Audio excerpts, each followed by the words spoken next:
Salve, salve, povo de Deus, vivendo a alegria do reencontro semanal para mais uma conversa do Evangelho para além dos templos. Seja muito bem-vindo, muito bem-vinda de onde você estiver. Dê o seu like pra gente, comente, compartilhe, mande para aquele amigo, aquela amiga, aquele familiar para partilhar com a gente desse momento de riqueza, de partilha do Evangelho. Não esqueça também de se inscrever em nossos canais, né? A gente está transmitindo essa roda de conversa por 6 canais diferentes. É a TV Causa da Vida, o canal do nosso irmão e companheiro Frei Gilvander, do Marcelo Barros, do Zé Vicente, da TV Conversa de Paz e Esperança e nossa recém-parceira, né, a TV MTC, que é o canal dos Movimentos dos Trabalhadores Cristãos. É sempre uma alegria expandirmos essa ciranda. Vamos esperançar de cada canto do planeta de mãos dadas, celebrando o Evangelho para além dos templos. Este é um movimento onde a fé transcende fronteiras e o amor nos conecta. É o Evangelho além dos templos, que quebra barreiras e nos mantém interligados. Ouça a boa nova. Deixe-a preencher sua alma, deixe-a inspirar seu caminhar.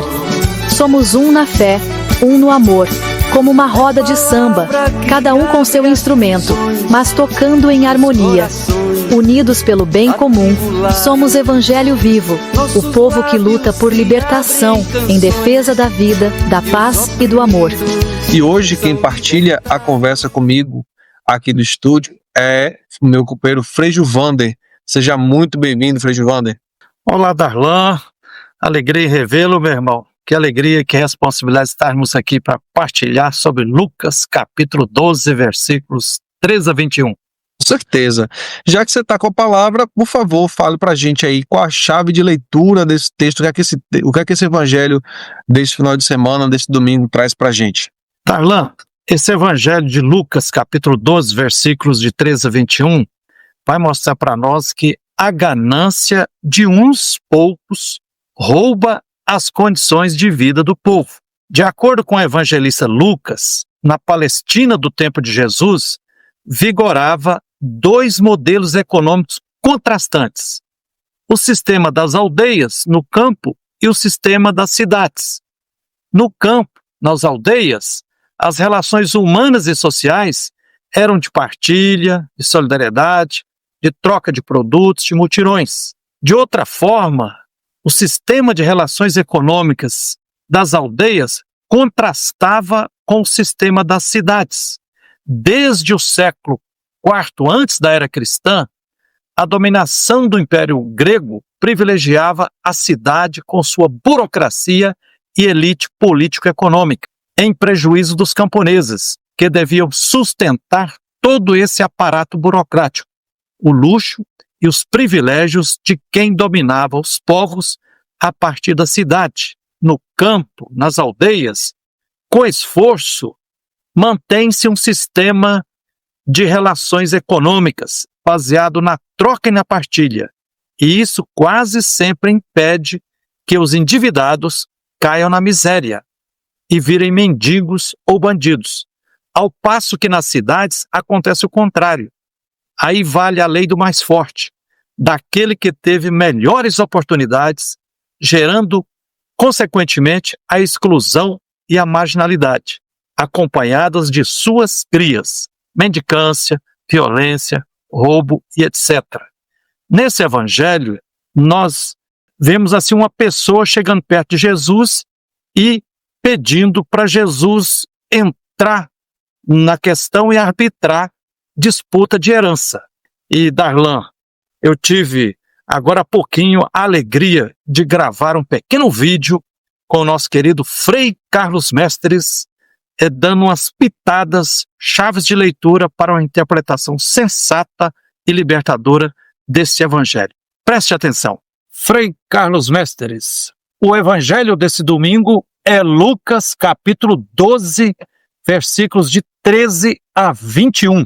Jesus com seus discípulos e discípulos estão subindo para Jerusalém, vindo lá da Galileia, e está caprichando na formação dos discípulos, né? Vai discutir sobre herança, alguém no meio do povo pede para Jesus se meter e ajudar a fazer uma partilha de herança. Frei Carlos, quais as chaves de leitura, qual o jeito para a gente interpretar de uma forma justa e libertadora esse evangelho? Vamos ver, né? Jesus está andando para Jerusalém e no meio de uma multidão, vinham falando, Jesus, como é que a gente fala para meu irmão para essa maneira de falar, briga em torno da herança já é coisa, não é normal. E a reação de Jesus é imediata. Até tem o texto aqui. Jesus diz assim, Jesus respondeu, homem, quem me encarregou de julgar ou de dividir os seus bens? Não é bonito isso? Para dizer, isso é coisa de lei daquela época. Então, e também quando alguém quer herança, mesmo que briga, essa quer mais do que os outros, porque isso já está predeterminado. E aí Jesus diz, atenção, agora vem a chave principal que você pediu. Atenção, e deixa, tomem cuidado contra todo tipo de ganância, porque mesmo que alguém tenha muitas coisas, a vida de um homem não consiste na abundância dos bens. Esta é a chave. Não é bonito? Bonito. A vida não está na abundância dos bens, está no fundo na partilha dos bens. Jesus sempre fala em partilha. E o sistema neoliberal de hoje não tem nada de partilha, tem abundância, acumular. Então, esta é a atitude de Jesus. Distribuir, partilhar. Aí vem, escuta, ele diz, agora vem, essa é tão bonita, eu vou ler diz assim, contou uma parábola. Quando Jesus vem com parábola é coisa séria, que costuma determinar assim, quem tem ouvidos para ouvir, ouça. Significa, é isso, vocês entenderem, trata de, ele não costuma explicar.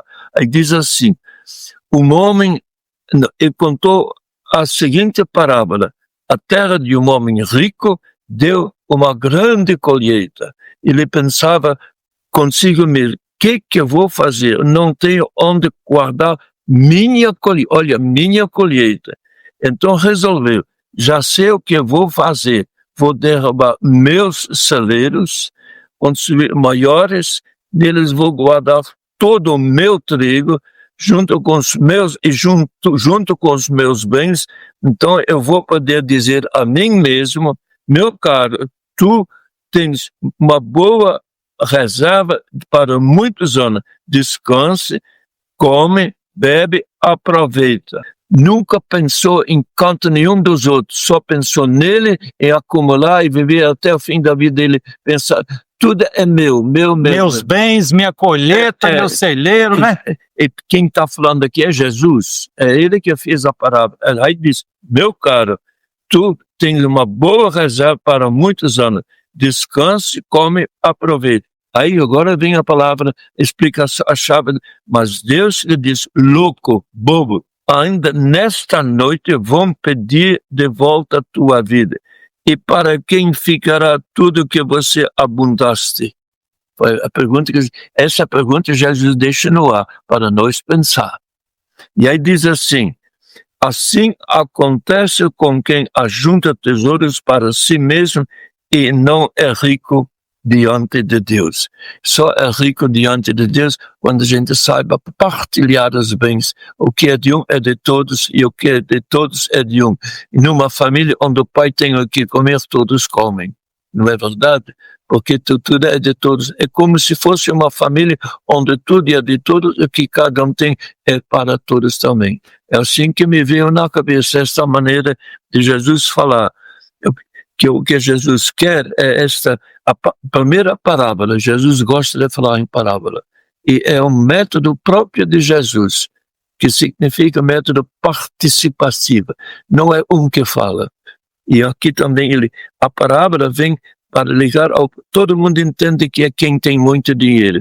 Agora Jesus começa a falar de um jeito que os outros possam, o pensamento de Jesus é diferente. E aí imagina, depois dessa, quem assistiu a esta conversa com Jesus era no meio da multidão, acho que lá não deve estar tendo muita conversa, porque no meio da multidão, um fulano grita para Jesus, todo mundo ouvindo, já é um contexto que não é bom mas no fundo, falando a pergunta para aproveitar de Jesus, poder ter mais do que o irmão dele, esta briga dos irmãos. E Jesus quer que a gente seja todos irmãos, porque o centro da boa nova de Jesus, o centro de tudo é esse daqui: Deus é Pai. E este Pai está conosco. Na missa, quando a gente diz, o Senhor esteja convosco, como é que é a resposta? Agora você diz a resposta. Ele está no meio de nós. Aí eu faço outra pergunta: onde é que ele está? No meio de nós. E se Jesus está no meio de nós, como é que eu posso ficar só em meus 25 pensar nos outros? Não é verdade? Não é bonito? E parece que nessa parábola aí, esse rico que estava sendo ganancioso e só pensava em si mesmo, né? Meus bens, meus celeiros, meu trigo, meus armazéns, é um sistema nosso de hoje. Esse sistema neoliberal é isso. Está baseado no acumular, não no partilhar. E ele não pensava na força de trabalho, nos trabalhadores que produziam, que construíam celeiros. Ele ignorava tudo isso, né? Porque ele que é o dono de tudo, né? Então, essas perguntas são boas também. Nós estamos fazendo agora círculo bíblico, viu? Você faz pergunta e eu respondo. Você vê, assim é círculo bíblico. Um faz pergunta, outro responde. E, literalmente, quando Jesus diz assim, quem tem ouvidos para ouvir, ou sabe como é que significa em português, Jesus diria, é isso, vocês ouviram, agora tratam de entender. E então nós temos que procurar dividir, e tem uma diferença. Eu posso tirar uma fotografia e posso tirar um raio-x. São verdadeiros os dois, mas os dois não são a mesma coisa. E ele conta uma parábola, mas tem uma chave: reino de Deus. Significa que tem um raio-x da fé.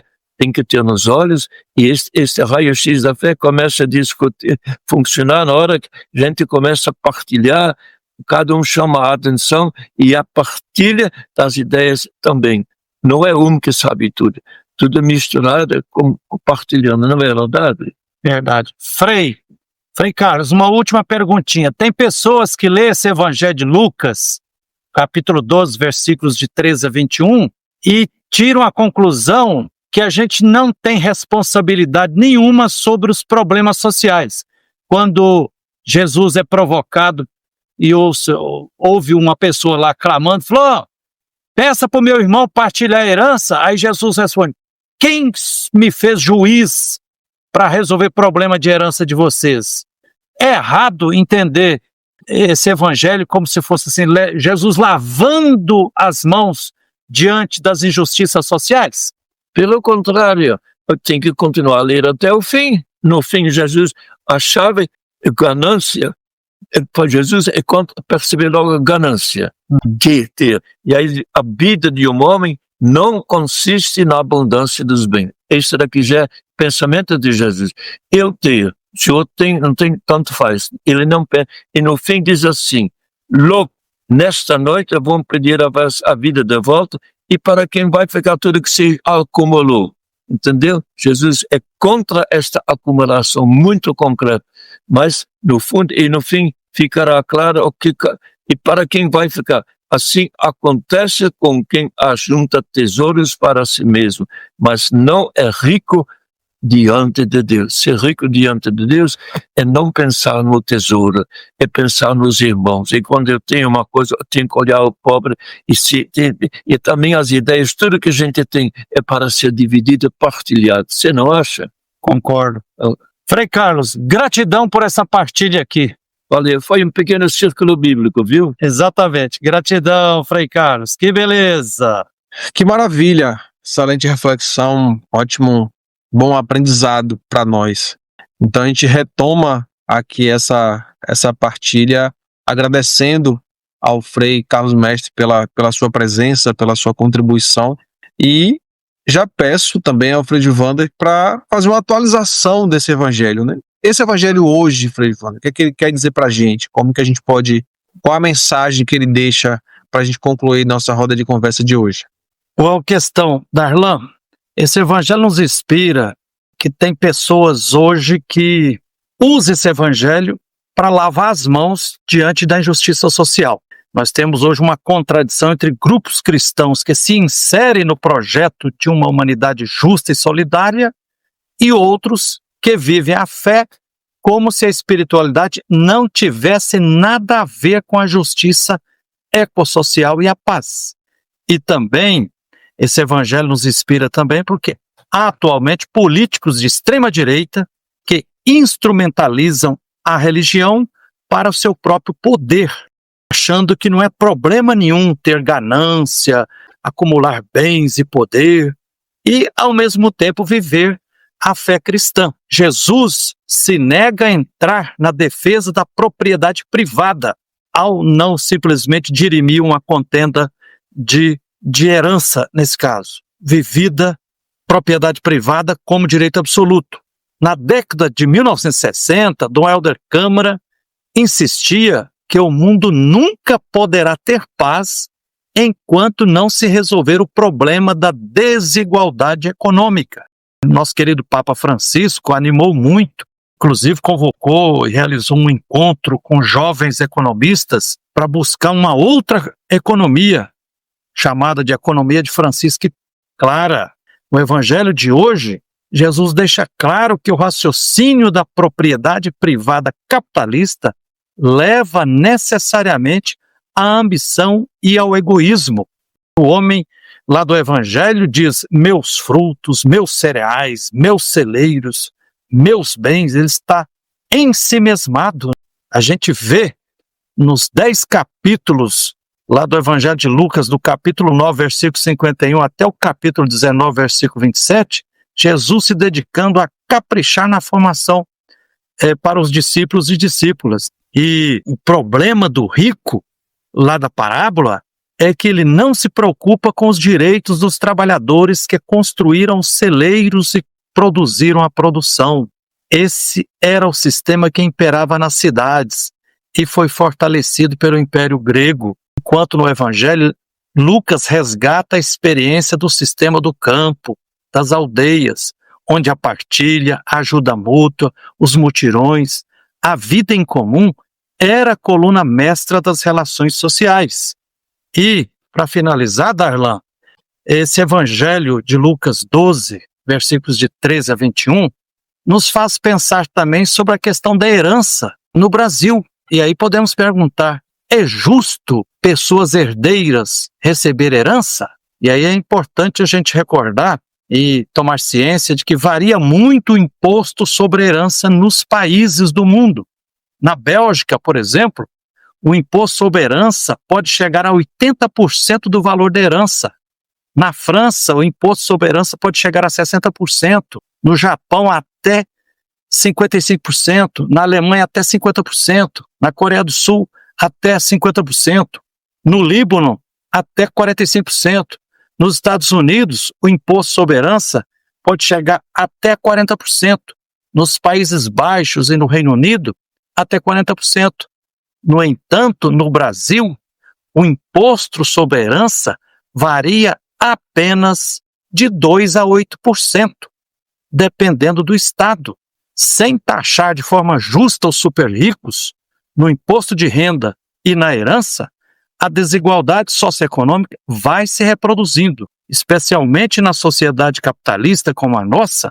O mínimo que devia existir é o imposto sobre herança com a alíquota de 50% e destinado às áreas sociais para melhorar a vida do povo empobrecido. O justo seria a herança ser partilhada entre todos os filhos e filhas, a sociedade inteira, e não apenas com os filhos de uma família nuclear.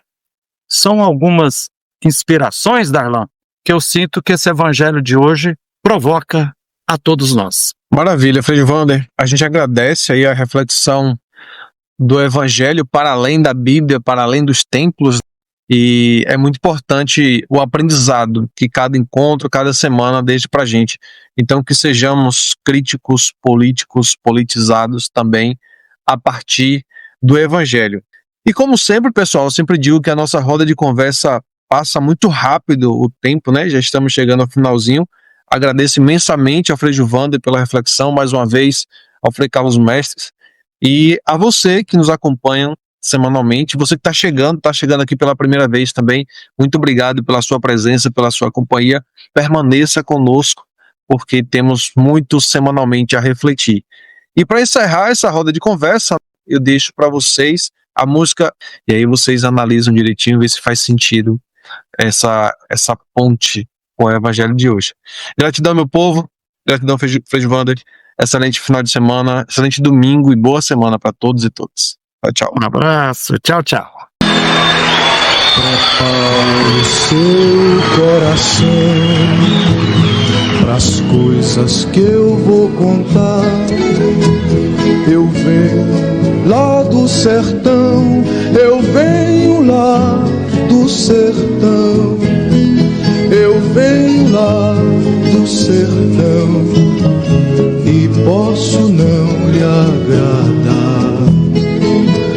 Aprendi a dizer não, ver a morte sem chorar, e a morte, o destino, tudo, a morte, o destino, tudo estava fora de lugar, e eu vivo pra consertar. Na boiada já fui boi, mas um dia me montei, não por um motivo meu ou de quem comigo houvesse, que qualquer que estivesse, porém por necessidade do dono de uma boiada, o vaqueiro morreu.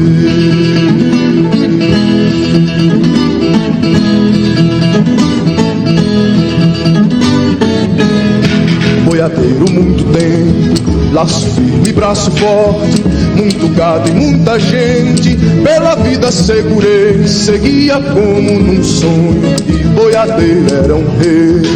Mas o mato foi rodando nas patas do meu cavalo, e nos sonhos que fui sonhando, as visões se clareando, as visões se clareando, até que um dia acordei. Então pude seguir, falei de lugar tenente, de dono de gado e gente, porque gado a gente marca, tange perto, corre e mata, mas que gente é diferente.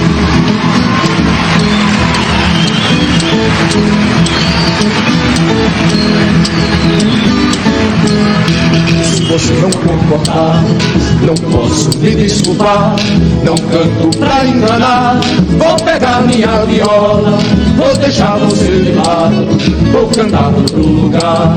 Na boiada já fui boi, boiadeiro já fui rei, não por mim nem por ninguém, que junto comigo houvesse, que quisesse ou que pudesse, por qualquer coisa de seu, por qualquer coisa de seu, querer mais longe que eu. Mas o mundo foi rodando nas patas do meu cavalo, e já que um dia montei, agora sou cavaleiro. Braço firme, braço forte, um reino que não tem rei.